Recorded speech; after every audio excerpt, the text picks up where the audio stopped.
Hello, people. It's been a while since we've seen each other. Well, I'm still not going to see you, but at least you will see this ugly feature for a little bit, a few minutes. As you know, over the last few weeks, Miss Drayton's been setting sort of longer tasks, and I had been setting quite a few shorter tasks, but backed off with making sure that people weren't feeling overwhelmed with the amount of work that was being thrown their way in between all the subjects. We still know what's going on. You know as much as we do. Thursday, apparently, Johnson is supposed to be giving us a longer term image of what's happening. But until then, this could be the situation. Just to give you a heads up, if we are back at school, Baldwin number 2 should be arriving at the end of May. And so, bizarrely, just as we could be going back to school, possibly in some form, I need to go on paternity leave to support at home and stuff. So, just so you know, that'll be happening. And if I go quiet and show my homework, that's the reason as well. But this week, another revision task, nice and simple, sort of area we looked at earlier in the revision, I think, and very much at the beginning of the course in regards to, so I've scrolled a few things down, enterprise, entrepreneurship, value added, those sorts of things. It's right at the front of the revision book if you've got that. If not, you just need to bounce around on the internet to look it up. But business without enterprise would business exist, i.e. those people willing to take risks for some form of reward. Later on in the course, don't forget, we talk about the fact that not all entrepreneurs want or are willing to take risk for financial reward. They will take risk for some form of social or ethical reward. People who start up sports groups or social enterprises, or very much in the notion of mental health and those sorts of things. There's a group called the Black Dog, which is mental health, particularly amongst men. Those sorts of things. Someone started that up. They took the risk. I watched a great film, if you like, on Amazon Prime, I think it was last night, about the guys who started Source BMX shop. Brilliant story. They were two brothers willing to take loads of risk, but each time they've taken a risk to make the store bigger, make the business bigger, they've also added some sort of social enterprise to it. So first of all, having a little skate park or ramp in the back garden, then they turned it into this mental pump track. And 2-3 years ago, they opened, it's not the biggest, it's one of the biggest indoor BMX tracks down the south coast. I didn't know it existed. I'm going to have to go down now I know it's there, but obviously they're going to make money from that. But it was something that was missing on a social front for that local scene. And everything they did to make money, they also backed up with some sort of social aspect to it.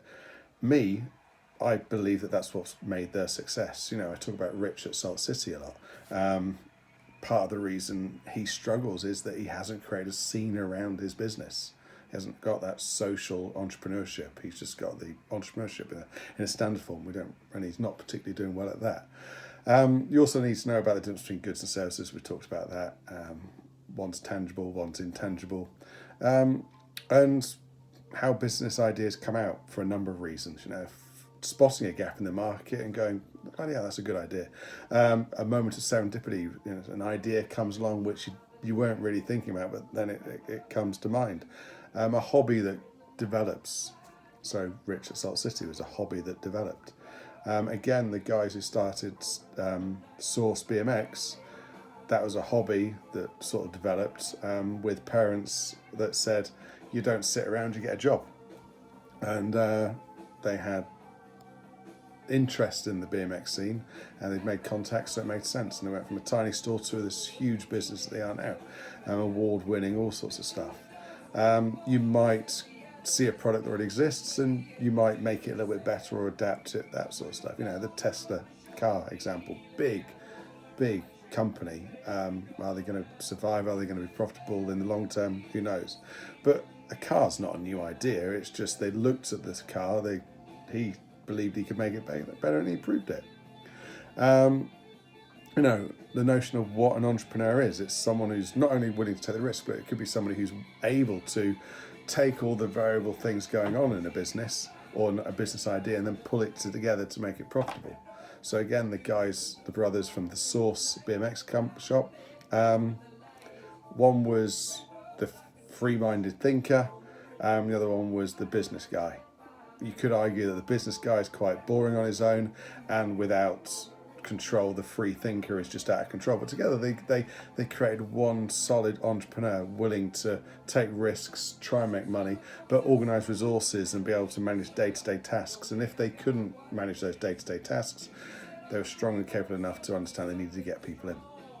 So they were able to take risks, make business decisions, and manage the day-to-day planning of the organisation. But you also have to know, in regards to these entrepreneurs, that they don't always use their own money, so they have to find funding to create these ventures. So with Source BMX, especially this huge complex skate park type thing that they've created, which was essentially, it's underground. It's really cool. You have a look at it. They need to go to the banks, and they need to prove the point. They need to write a business plan, and even the guy who runs the skate park for them, they need to give the bank manager that guy's CV to show that they'd chosen someone who was suitable for the job. Rich does Salt City because it is his life now. Some people choose to do these small businesses, these enterprises, because they think they're going to get a balance of life. And I guess, as hard work as it was for the Source BMX guys, it did create a lifestyle, and a lifestyle that they were willing to work ridiculously long hours for. I might have to watch it in class, actually. It might be a good one. It's a bit like the situation now. Government's not only borrowing billions to get us through this epidemic, but firms are having to borrow money, if not from governments, banks and so forth, to allow cash flow to go through their business so that they survive. How they got that money and what interest rates they're paying on that money will be what either kills or saves their business. If they've done it in a good way, they've gone to banks, got decent rates, the banks have treated them fairly, that sort of thing, they'll be fine. If they haven't planned and they've literally just paid for things on their credit cards and so forth, which some small businesses do, then they will find themselves struggling and they will fail as a business. So this is a clear time at the moment, this pandemic. You're going to have businesses surviving, some doing really well, but some really struggling and probably will fail. Even in the supermarket industry. I'm going to talk about this with my A-level guys, but there is one supermarket that clearly has suffered.